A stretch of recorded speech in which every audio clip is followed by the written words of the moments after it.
Kahapon lang katatapos ang pa-feeding program sa Anita V. Romero Elementary School. Sa pangunguna ni Kalinga Prab at sila Rena at Jomar, sa kagustuhan ng Japan Charity Group, na sila ay makatulong sa ibang tao. Hindi lang si Rena ang kanilang matulungan kundi marami pa, kaya ginawang instrumento sila Rena, Jomar at sa programa ni Kalinga Prab. Kita naman natin lahat, sobrang napakasaya ang lahat at nag-enjoy ng gusto sila Rena at Jomar. Alam kong maraming netizens ang nasiyahan at kinilig sa pinakita nilang dalawa ni Rena at Jomar, sa pagpapasaya sa mga bata, at mga supporters nila. Dito rin talagang pinakita ni Rena sa maraming tao na behave siya ngayon, at may pinagbago simula nung naibalik ulit si Rena sa pangangalaga ni Kalinga Proda. Kung makikita nyo sila Rena at Jomar sobrang saya nilang dalawa bilang magkuya, at talagang labis ang pinapakita ni Jomar na suporta sa kanyang nakakabatang kapatid na si Rena.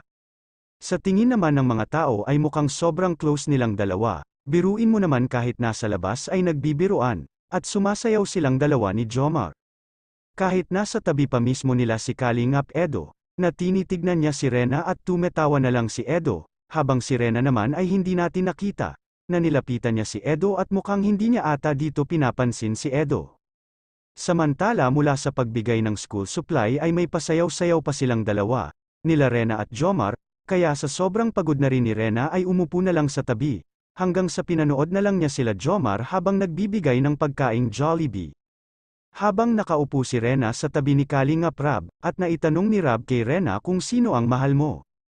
Ang sagot naman ni Rena ay si Kuya Rab, kaya na-touch si Rab sa naging sagot ni Rena, at nabanggit din ni Kalinga Prab tuloy lang ang pagpapagamot kay Rena. Todo support din si Rena sa Kuya Kalinga Prab niya, dahil dito niya nakita at naramdaman ang totoong tunay na pamilya. Samantala sa likod ng naganap na feeding program, lubos ang nadaramang kasiyahan ng Japan Charity Group, ang mga admins, co-founder at members, lalong-lalo na si Mama M ng founder, sa nakitang masaya si Rena at sa lahat, dahil nagtagumpay ang naganap na feeding program.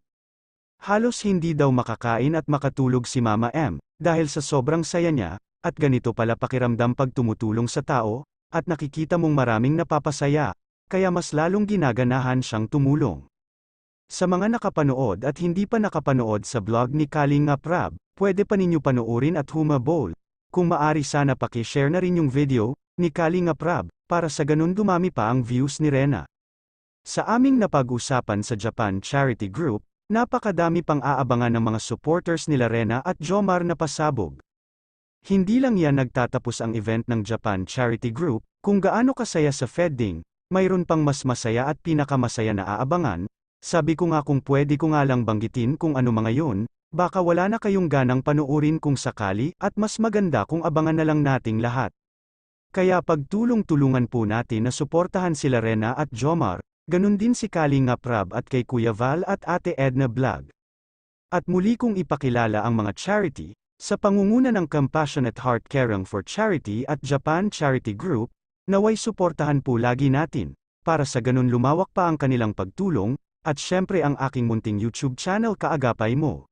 Sa mga hindi pa nakasubscribe, pa-subscribe po, ganun din ang channel ni Jbrad TV pa-subscribe din po. Salamat po sa inyo.